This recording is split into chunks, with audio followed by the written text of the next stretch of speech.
Hotel Ramdev pure veg family रेस्टॉरंटचा शुभारंभ. नाशिकमधील त्र्यंबकेश्वर तालुक्यात भारत पेट्रोल पंपाजवळ hotel Ramdev pure veg family रेस्टॉरंटचा शुभारंभ मंगळवारी पार पडला. बाबूलालजी श्रीमाली, राजेश श्रीमाली, पंकज धारणे, विक्रम प्रजापत, युवराज अप्पा कोठळे, स्वप्नील लोखंडे यांनी आलेल्या पाहुण्यांचे स्वागत केले. निसर्गाच्या सानिध्यात असलेल्या या hotel Ramdev pure veg family रेस्टॉरंटमध्ये शुद्ध शाकाहारी चवीचे जेवण मिळणार आहे.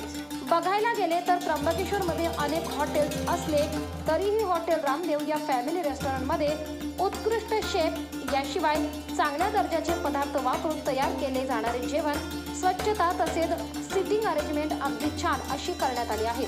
यामुळे नाशिककरांनी hotel Ramdev pure veg family रेस्टॉरंटला एकदा आवर्जून भेट देण्याचं आवाहन या उद्घाटन सोहळ्याप्रसंगी करण्यात आले.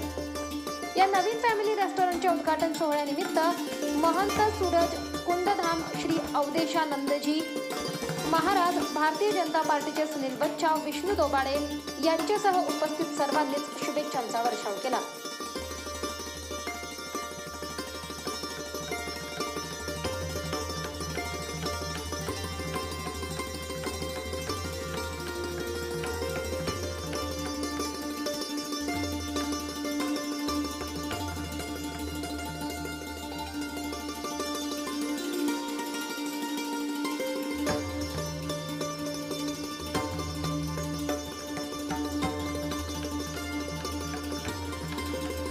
नाशिक लोकशाही न्यूजसाठी वैष्णव घोलप, त्र्यंबकेश्वर.